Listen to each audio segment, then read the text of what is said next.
एक छोटे से गांव में सुरेश नाम का एक गरीब किसान रहा करता था।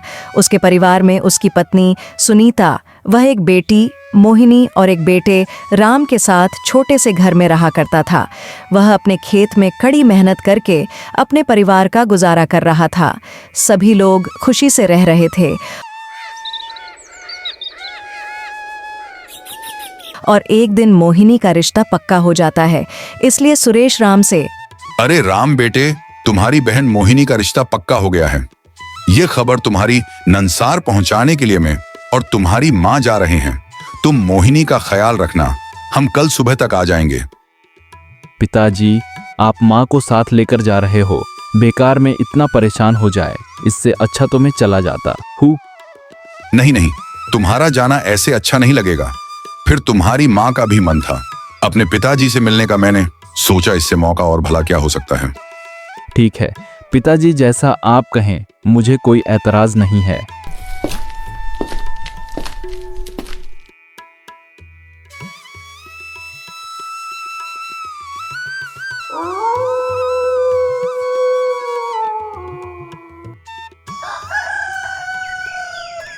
ऐसे ही पूरा एक दिन निकल जाता है।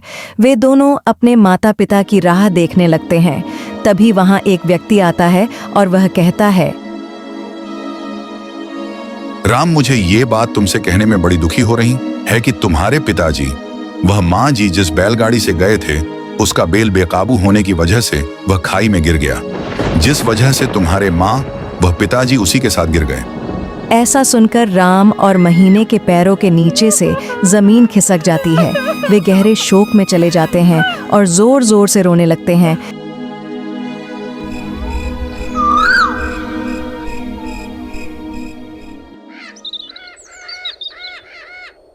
ऐसे ही 2-3 बीत जाते हैं और एक दिन सुरेश का बड़ा भाई राम से कहता है, बेटे राम, मुझे बहुत दुख है, पर हम कर भी क्या सकते। अब हमारे लिए अच्छा यही होगा कि हम ये सब बातें भूलकर मोहिनी की शादी के बारे में सोचें। तुम्हारे पिताजी की भी यही आखिरी इच्छा थी कि मोहिनी की शादी बड़े ही धूमधाम से हो। अब घर की सारी जिम्मेदारी तुम्हारे ऊपर आ गई है और इस समय में भी तुम्हारी मदद करूंगा, जिससे मोहिनी का रिश्ता न टूटे। गोविंद की पत्नी ये सब बातें सुन लेती है और अपने पति से, ये तुम अभी क्या बातें कर रहे थे? क्या जरूरत थी ये सब कहने की? तुझे बड़ी फिक्र है मोहिनी की। कभी आज तक अपनी बेटी के बारे में तो दंग से सोचा नहीं। मैं तुमसे साफ साफ कह देती हूँ, मैं अपने घर से इन लोगों के लिए एक फूटी कौड़ी नहीं दूंगी, चाहे आपको अच्छा लगे या फिर बुरा। अरे भाग्यवान, तुम ऐसा क्यों कह रही हो? वो मेरे छोटे भाई का लड़का है। अगर इस समय में उसकी मदद नहीं करूंगा तो फिर कोई पराया कैसे कर देगा? मैं कुछ नहीं जानती। अगर आप इनकी कोई भी मदद करोगे तो मैं अपने बच्चों को लेकर अपने मायके चली जाऊंगी। अब फैसला तुम्हारे हाथ में है। गोविंद सोच में पड़ जाता है और बाहर राम के पास जाकर उससे कहता है, अरे राम बेटे, तुम्हारी ताई जी के पिताजी की तबीयत अचानक खराब होने की वजह से हमें उनके पास जाना होगा। तुम मोहिनी का ख्याल रखना। हाँ ताऊ जी, मैं मोहिनी की ख्याल रखूंगा, आप बिना चिंता के जाओ। ठीक है तो बेटा, हम निकलते हैं। ऐसा कहकर वे दोनों वहां से चले जाते हैं। कुछ समय ऐसे ही बीत जाता है। उधर मोहिनी के लिए जिस घर से रिश्ता आया था, वहां लड़के माँ अपने पति से, जी आपको नहीं लगता हमने जो रिश्ता अपने बेटे के लिए किया है उसमें हमने दहेज कम नहीं लिया है? क्या मेरी सहेली कह रही थी कि अगर तुम मुझे बता देते तो मैं इससे भी 2 गुना पैसा दिलवाती आपके बेटे को। इसलिए तो मैं कह रही हूँ कि हमें थोड़ा और दहेज लेना चाहिए। पर सुशीला, हमने तो अपने बेटे की शादी जितने दहेज में तय की थी वो हमें मिल गया है। अब हम कुछ भी नहीं कर सके। अगर हम उनसे और पैसे मांगेंगे तो वे लोग हमारे बारे में क्या सोचेंगे? पर मेरे पास एक उपाय है। अगर आप मेरी बात मानोगे तो तुम्हें पता है, जिस दिन रिश्ते की बात हुई थी उस दिन राम यहाँ नहीं था। अगर हम राम से कहेंगे कि तुम्हारे पिताजी ने हमें 50,000 की जगह सिर्फ 20,000 रुपए ही दिए हैं, तो हम इससे 30,000 रुपए और के सकते हैं। हाँ, तुमने आज वास्तव में अक्लमंदी की बात की है। यही अच्छा समय है राम से, और पैसे लेने का मैं जल्द ही राम मिलने उसके घर जाऊंगा।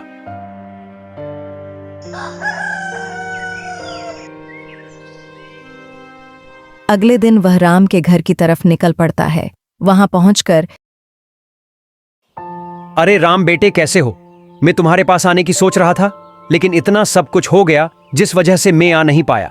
मैंने सोचा शादी की बात ऐसे वक्त पर करना सही नहीं है, लेकिन कभी न कभी तो हमें ये रिश्ते की बात आगे बढ़ानी होगी। अब इस घर तुम ही हो सबसे बड़े, इसलिए मुझे अब तुमसे ही आगे की बातचीत करनी होगी। आप इतना सोच विचार क्यों कर रहे हैं? अगर कोई ऐसी बात है जो आप कहना चाहते हो मगर कह नहीं पा रहे हो तो बेफिक्र होकर हमें बताइए, शायद उसका कोई समाधान निकल आए। वो क्या बात है ना बेटे, जब तुम्हारे पिताजी मेरे पास रिश्ते की बात करने आए थे तब उन्होंने 20,000 रुपए ही मुझे दिए थे और हमारी बात 50,000 रुपयों में तय हुई थी। ये आप क्या कह रहे हो? मुझे तो पिताजी ने इस बारे में कुछ नहीं बताया। शायद हो सकता है, क्योंकि जब हमारे बीच बातचीत हुई थी तब तुम हमारे पास नहीं थे, इसलिए तुम्हें नहीं पता है। पर जो बात हमारे बीच तय हुई थी, शादी तो उसी प्रकार होगी। और मेरे तो रिश्तेदार मुझे इससे भी ज्यादा दहेज की कह रहे थे, लेकिन मैंने उनकी बात नहीं मानी। इसलिए मुझे आशा है कि तुम मेरे रिश्तेदारों के सामने मेरा मजाक नहीं उड़वाओगे। बाकी के बचे हुए पैसों का बंदोबस्त जल्द ही कर लोगे। ठीक है, जैसा आप कहो। मैं बाकी बचे 30,000 रुपयों का इंतजाम कर लूंगा। ठीक है बेटा, अब मैं चलता हूँ, अपना वह बहू का ख्याल रखना।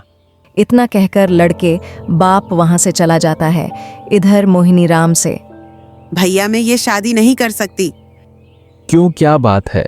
तुम शादी से क्यों मना कर रही हो? भैया आप इतने पैसों का इंतजाम कहाँ से करोगे? हमारे तो खुद खाने के लाले पड़ रहे हैं, फिर हम कहाँ से इतना धन इकट्ठा करेंगे? इसलिए मुझे ये शादी नहीं करनी। तुम क्यों इतनी चिंता कर रही हो?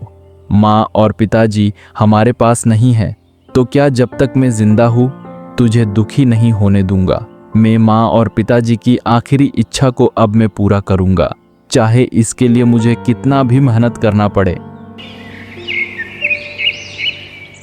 जब राम अपने खेत में खेती करने जाता है तो सेठ हाकिम वहां आ जाता है और राम से कहता है, रुको राम, तुम इस जमीन पर अब किसी भी प्रकार की खेती नहीं कर सकते हो। क्यों हाकिम सेठ जी, मैं अपनी जमीन पर खेती क्यों नहीं कर सकता? ये मेरे पुरखों की जमीन है, फिर आप मुझे खेती करने से कैसे रोक सकते हैं? ये जमीन किसी जमाने में तुम्हारे पुरखों की हुई करती थी, लेकिन अब इस जमीन पर मेरा हक है, इसलिए तुम यहाँ खेती नहीं कर सकते। ये आप कैसी बातें कर रहे हो? आपकी तबीयत तो खैरियत है, ये कैसा मजाक कर रहे हो सेठ जी? ये मेरी जमीन है, फिर आप इसे अपनी जमीन कैसे बता सकते हो? मेरी तो तबीयत खैरियत है, लेकिन मुझे लगता है कि तुम्हारे माता पिता के साथ जो हादसा हुआ है उससे तुम्हारी तबीयत खैरियत नहीं है।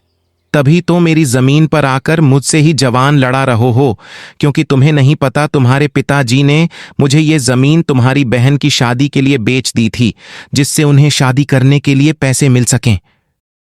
ये सच नहीं है सेठ हाकिम जी, मेरे पिताजी ने ये जमीन आपको नहीं बेची है, क्योंकि उन्हें पैसे की जरूरत नहीं थी। अगर उनको पैसों की जरूरत होती तो वे जमीन को गिरवी रखते, न कि उसे बेचते, और ना ही कभी उन्होंने इस बारे में कभी कोई चर्चा की है। इसलिए आप झूठ बोल रहे हो। ये सब नाटक मेरे सामने नहीं चलेंगे।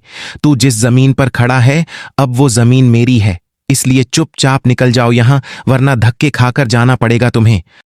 हाकिम सेठ, तुम यह सब सही नहीं कर रहे हो। मेरे माता पिता के गुजरने फायदा उठा रहे हो, और वैसे भी तुम्हारे पास क्या सबूत है कि ये जमीन तुम्हारी है? हाँ, मेरे पास इसका सबूत है। इस जमीन के कागजात मेरे पास हैं और उसमें साफ साफ लिखा कि ये सारा खेत मेरे नाम है। तुम चाहे सच को कितना भी छुपाने की कोशिश कर लो, पर सच तो सच ही रहता है। मैं तुम्हें गांव की पंचायत तक लेके जाऊंगा। तुम्हें जहां जाना है तुम वहां जाओ, पर सच तो यह है कि मैंने इस जमीन के तुम्हारे पिताजी को पैसे दिए हैं, इसलिए ये जमीन अब मेरी है। बेचारा राम दुखी होकर अपने लौट जाता है।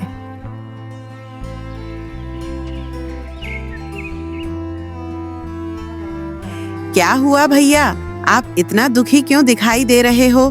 क्या कोई बात हुई है जिससे आप इतना चिंतित व दुखी दिखाई दे रहे हो? मोहिनी, ये दुनिया बड़ी ही बेरहम है। आज जब हमारे साथ हमारे माता पिता नहीं हैं तो लोग इस बात का फायदा उठा रहे हैं। वो सेठ हाकिम हमारी जमीन को अपनी बात रहा है। वो कह रहा था कि हमारे पिताजी ने उससे तुम्हारी शादी के लिए पैसे लिए हैं, पर पिताजी ने हमें इस बारे में तो कोई बात नहीं बताई। तुम ही बताओ, अगर पिताजी को पैसे ही लेने थे तो वे जमीन को गिरवी रखकर भी तो ले सकते थे। इसके लिए उन्हें जमीन बेचने की क्या जरूरत होगी? भला मैं इस बात पर जरा भी विश्वास नहीं कर सकता। मुझे तो इसमें सेठ हाकिम की कोई चाल लगती है। फिर भैया अब हम क्या करेंगे? वह जमीन ही तो हमारे जीने का एकमात्र सहारा है। अगर उसे भी सेठ हमसे ले लेगा तो हम तो वैसे ही मर जाएंगे। पर मोहिनी, उस खेत के कागज तो हमारे पास ही हैं ना, तो तुम जाओ वो कागज लेकर मुझे दो। मोहिनी पूरे घर की छानबीन करती है मगर उसे वो कागज नहीं मिलते। भैया मैंने पूरा घर देख लिया मगर मुझे कोई कागजात नहीं मिले। ये तुम क्या कह रही हो? जमीन के कागजात तो घर में ही रखे थे, कहीं किसी चुरा तो नहीं ली है? पता नहीं राम भैया, पर अब हमारा क्या होगा? बिना कागजात के तो हम कुछ कर भी तो सकते हैं। कोई भी हमारी बात पर विश्वास नहीं करेगा। कोई बात नहीं मोहिनी, मैं मुखिया जी के पास जाता हूँ। उन्हें तो पता है कि ये जमीन मेरी है। फिर राम मुखिया के घर की तरफ निकल पड़ता और इस बात के लिए पंचायत की बैठक की जाती है, जहां मुखिया के साथ गांव के अन्य लोग भी थे। मुखिया जी, ये राम बेफिजूल सबको परेशान करने के लिए यहाँ पंचायत बुलवाया है, क्योंकि वो जमीन अब मेरी है। इसके पिता सुरेश ने वो जमीन अपनी बेटी की शादी करने के लिए मुझे बेच दी थी। मुखिया जी, ये सच नहीं है। ये मेरे माता पिता के गुजरने का फायदा उठा रहा है और उस जमीन को अपना बता रहा है। ये एक नंबर का झूठा और मक्कार है। ये सच नहीं है। आप मेरी बात का यकीन कीजिए मुखिया जी, पिताजी ने इसे कोई जमीन नहीं बेची। इसमें जरूर इस हाकिम की चल है। दोनों की ऐसी बातें सुनकर मुखिया कहता है, हम ऐसे ही किसी पे कोई विश्वास नहीं कर सकते हैं। अगर तुम्हारे पास कोई सबूत हो तो हमें दिखाओ। मुखिया जी, मेरे पास खेत के कागज है जो कि सुरेश काका ने मेरे नाम किए थे। मैं अभी दिखाता हूँ। इन कागजातों में तो साफ साफ लिखा है राम कि तुम्हारे पिता जो ने मरने से पहले ये सारी जमीन सेठ हाकिम को बेच दी है। मुखिया जी, पिताजी ने इसे कोई जमीन नहीं बेची। इसमें जरूर इस हाकिम की चल है। जवान, सवाल कर, बात करो राम। तुझे क्या पता कि तेरे पिता ने मुझे ये जमीन बेच दी है, क्योंकि तू तब यहाँ था ही नहीं। अब ये जमीन मेरी है, इसलिए मैं इसे किसी भी हालत में वापस नहीं करूंगा। राम बेटे, मुझे ये बताओ, तुम्हारे पास कोई जमीन के कागज है जिससे हमें पता चल सके कि सेठ झूठ बोल रहा है? नहीं मुखिया जी, मेरे पास कोई कागजात नहीं। मैंने अपना सारा घर ढूंढा मगर मुझे कागजात नहीं मिले। मुझे लगता है वो किसी ने चोरी कर लिए हैं।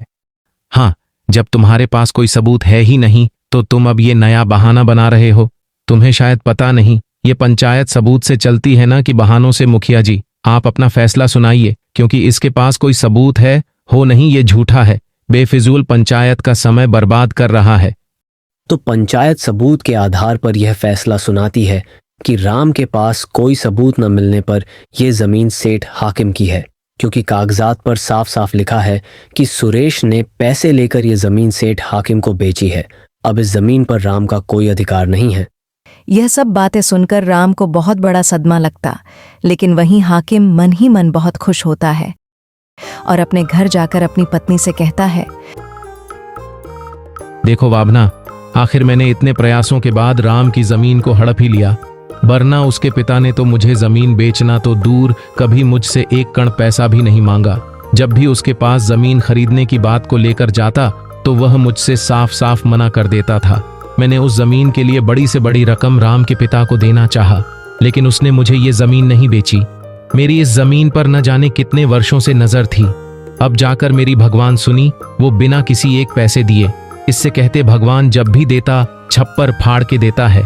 अच्छा हुआ राम के माता पिता मर गए, वरना उसका बाप मुझे ये जमीन कभी नहीं देता। वो शुक्र उन चोरों का जिन्होंने बिना किसी पता चले जमीन के कागजात चुरा लिए, वरना मेरा सारा प्यान मुझ पर ही उल्टा पड़ जाता। आज इतने दिनों के बाद मुझे चैन की नींद आएगी। वो जमीन अब राम मुझसे कभी नहीं ले पाएगा, चाहे वो इसके लिए कितना भी प्रयास कर ले।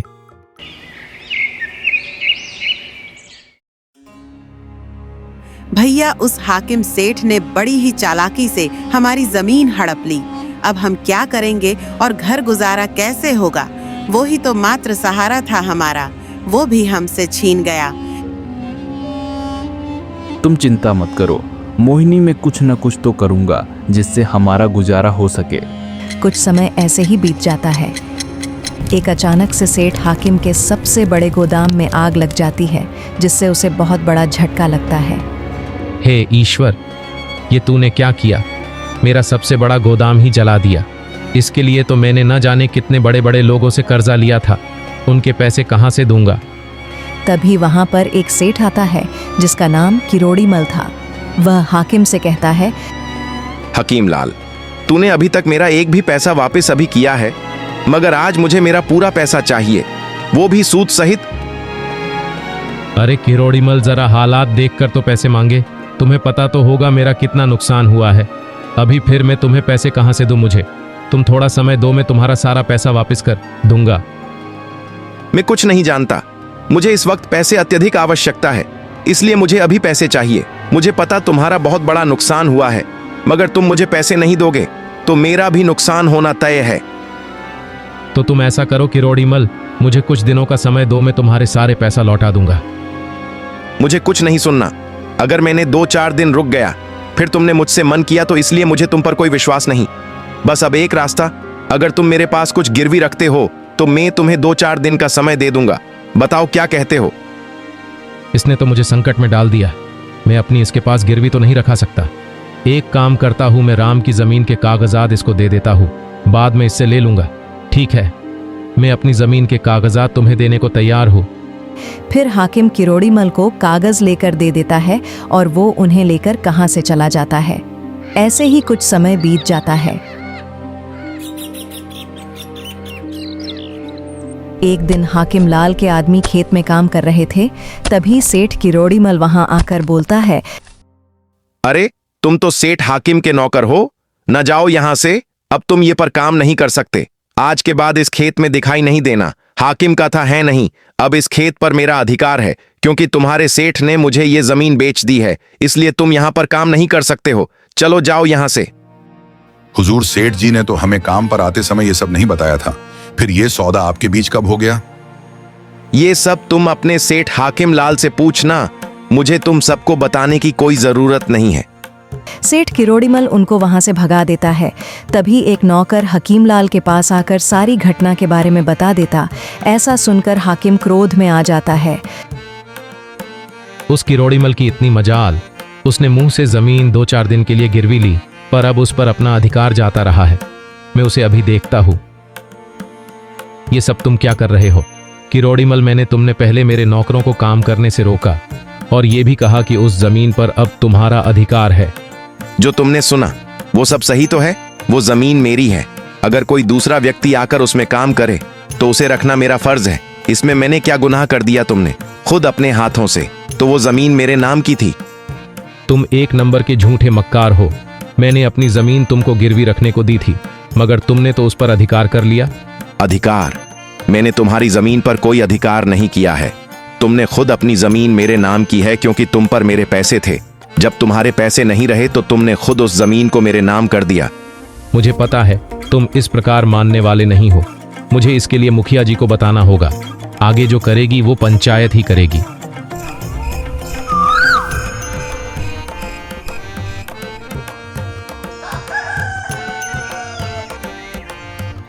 हाकिम लाल पंचायत बुलवाता है और अपने साथ हुई सारी घटना के बारे में वहां उपस्थित लोगों को बताने लगता है।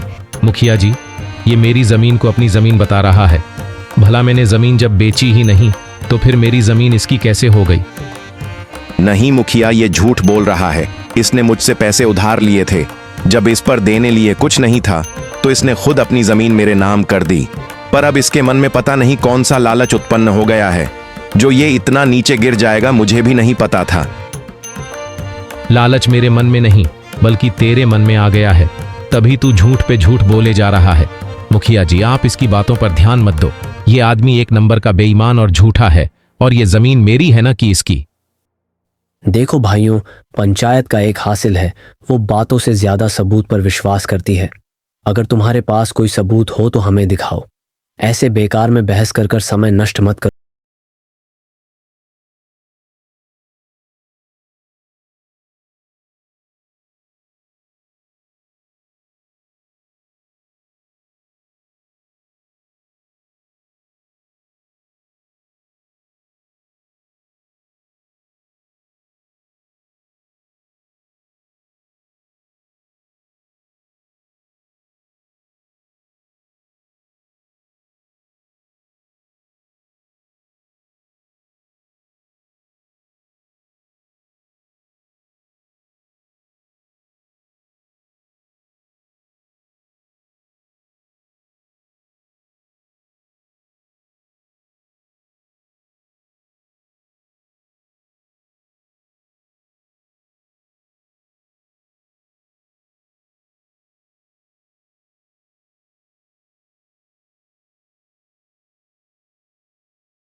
दिया।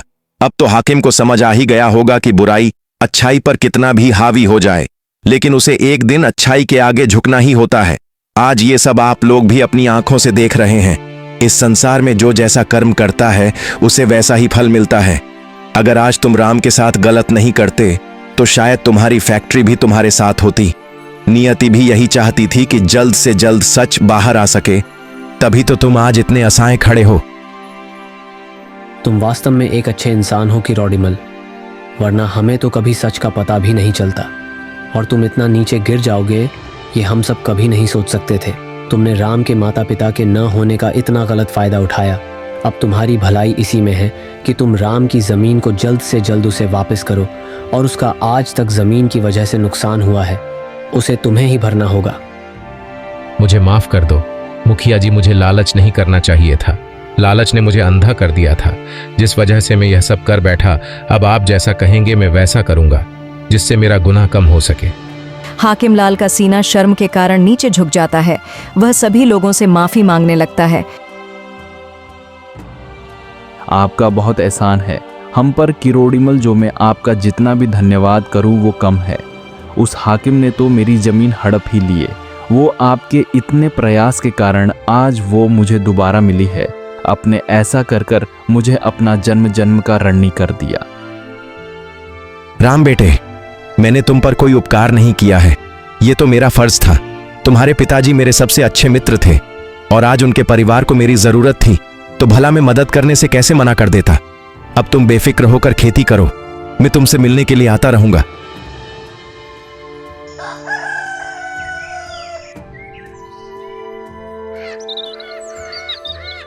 ऐसे ही कुछ दिन बीत जाते हैं। एक लड़के का बाप राम के घर आता है और राम से बच्चे हुए दहेज के पैसे मांगता है। राम उसे पैसे देने के लिए मान जाता है, पर अचानक से तभी वहां पर किरोड़ीमल आ जाता है। वह राम से, रुक जाओ राम, ये तुम क्या कर रहे हो? अरे किरोड़ीमल जी, आप बिल्कुल सही वक्त पर आए हो। वो क्या है ना, पिताजी ने इनको दहेज में 50,000 देने का वादा किया था, लेकिन वो 20,000 ही दे पाए थे, तो बाकी के पैसे मैं इनको दे रहा था।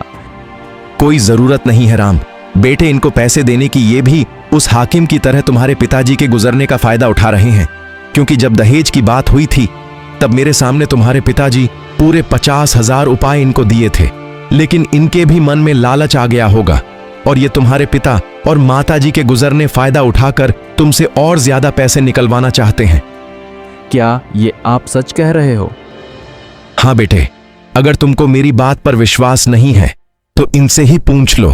बताओ सच क्या है, बोलो, वरना मुझसे भूरा तुम्हारे लिए और कोई नहीं होगा। तुम लोग पैसों के लालच में इतने अंधे हो गए। अच्छा हुआ कि रोडिमल जी का जो सही वक्त पर आकर तुम्हारी असलियत सामने कर दी। मैं तुम जैसे धोखेबाज और लालची के घर अपनी बहन को कभी नहीं बेचूंगा। ऐसा मत करो बेटे, इस रिश्ते को तो मत तोड़ो। जो गलती हुई मैं उसके लिए शर्मिंदा हूं। मुझे लालच नहीं करना चाहिए था। क्यों? अब क्या हुआ? उस दिन तो बड़े कह रहे थे कि मेरे बेटे के लिए रिश्तों की बरसात हो रही है, वो हमसे भी ज्यादा आपको दहेज देंगे, तो जाओ उनसे ही करा लेना अपने बेटे की शादी। और मुझे मेरे 50,000 रुपए वापस चाहिए जो कि मेरे पिताजी ने तुम्हें दिए थे। तुम ऐसा कई कर सकते बेटे, ये रिश्ता मत तोड़ो। मुझे अपनी बहन की शादी ऐसे घर में बिल्कुल नहीं करनी ही जो पैसे के लिए इतना नीचे गिर जाएंगे। आप दहेज के पैसे वापसी करो और निकल जाओ मेरे घर से।